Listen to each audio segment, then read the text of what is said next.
How's it going, ladies and gentlemen? Today I will be talking about Brockhampton's newest album, Iridescence, and this video is basically going to be organized by each member, but first I'm going to go into a bit of an overview. So if you want context, then you're going to want to check out my primer video that came out a week ago. It gives you a whole rundown of Brockhampton in 2018, so let's get started. This record is considerably different from Saturation 3, and really all of their output in 2018, not just sound-wise, but the songwriting in general.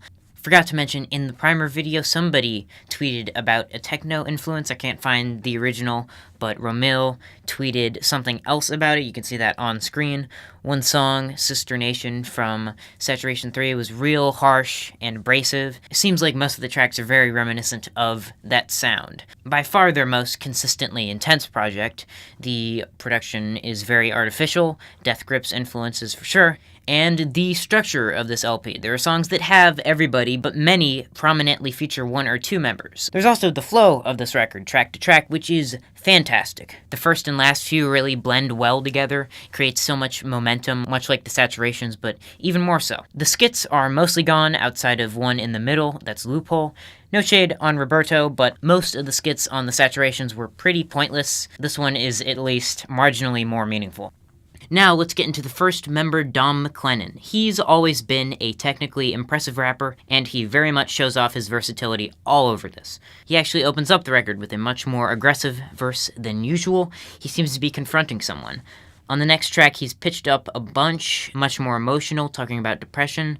Sounds a bit grainy, but the introspection is great. He has a couple decent verses on Merlyn, then it gets to Wait, and Wait, I thought would kind of just fade out after Kevin, but then it gets to Dom, and the instrumental kind of turns way more spacey with this beautiful cello, I think. It's about a conversation with his mom, and then it gets more motivational towards the end with a lot of metaphors. It sets up Joba's outro really well. Probably my favorite from him on this album. The next few are much more fast-paced. His part on Tape works so well with the really active percussion. His flow is almost acrobatic. Honey has him sounding more conscious than anywhere else on the record, and his verse on Vivid sounds super frantic. Apparently he wrote it in 10 minutes because he had to leave London due to a family emergency. His last few are much shorter, but still pretty lyrically dense. Particularly Tonya sounds much more developed. Overall, Dom continues to impress, although he probably should start spending more time on his verses. Some of them sound a bit undercooked.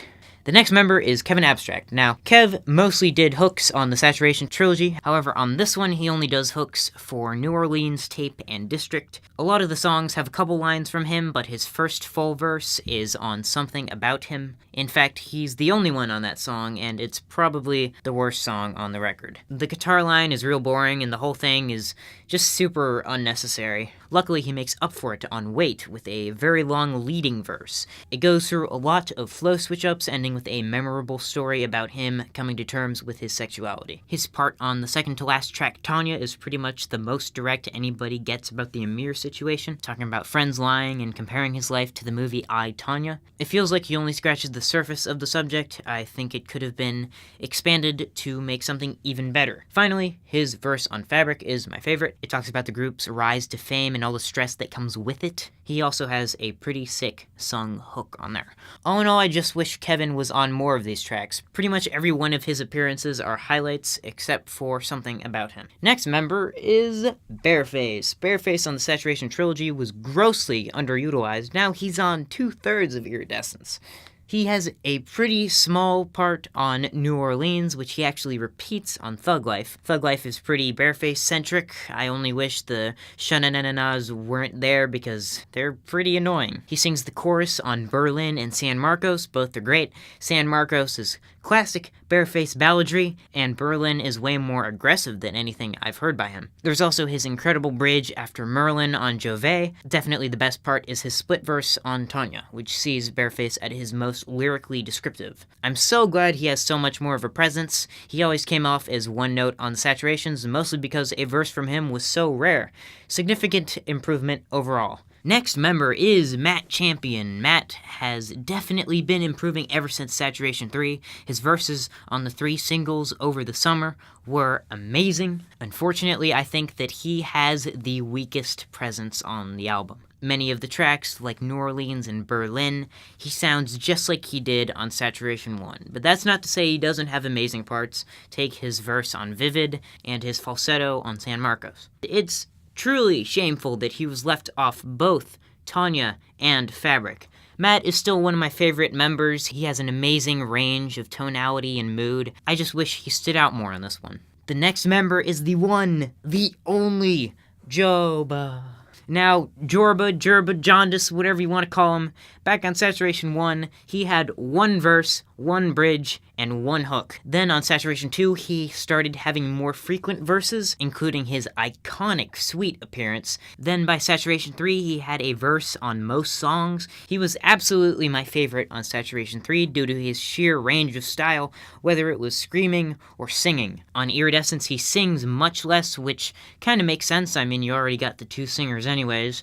I was kind of iffy on his style on the singles he was on, but I think he's pretty great on this album. The reason he's so polarizing is because his delivery is pretty jarring. It makes me think back to the first time I heard Kanye on Feel the Love. He almost always matches the tone of a song well, whether it be on Tonya, or Wait, or Tape. Of course, his best verse is on Joba. It's so visceral and aggressive and genuine, and it still manages to be catchy. In fact, I might just say it's my favorite banger moment on the album. Even with that, I do find certain moments to be too over the top. His second part on District comes to mind where he proclaims his depression to the world. Yeah, I think for certain songs he would have been better not being on them at all. Everything else, I love. Last, but certainly not least, is Merlyn. I think he's fantastic on this album. His church-oriented verse on New Orleans is the best on that song, definitely the best flow. The next song he's on is Where the Cash At, which is Matt and Merlyn, who both have amazing chemistry on the song, and there's even a Merlyn hook, which I've been craving ever since 1998 Truman. District has a pretty short, slightly pitched up verse from him, which I think is just as memorable as the chorus. Then there's Merlyn on Joba, and shockingly, Merlyn does not get overshadowed by Joba. In fact, he delivers his best verse on the album. The bars are smooth, the flow is flavorful, and I just think it's great. Merlyn's verse on Tonya is good, but it sounds pretty neutered compared to the live version, and plus, it's so much better seeing him perform it anyways. But that's neither here nor there. On the last track, Fabric, Merlyn comes through with this really mysterious-sounding whisper verse that's super rhythmic and is accompanied by this twangy guitar line. Merlyn just brings his A-game on this whole album. Finally, got all the members covered. Let's put the rankings up on screen. So, number 6 is Matt, number 5 is Bearface, number 4 is Kevin, number 3 is Joba, number 2 is Dom, and number 1 is Merlyn. It was difficult sorting Joba, Kevin, and Bearface because they're all so close to each other. Merlyn and Dom were kind of shoo-ins for the top places. Sorry, Matt, somebody had to be in last. Final thoughts, I think this album is great. If they can develop this industrial sound more, I think it could result in a truly amazing trilogy. Thanks for watching, subscribe if you want more, and, Yandi's coming out. Hear about that, new Kanye West? Gonna be making a video about that for sure. Alright, see you next time. I write the rap, how Piccolo grow his arm back, y'all pigeonholed in combat, perfidia, calm bombast, modal cumbia, pod.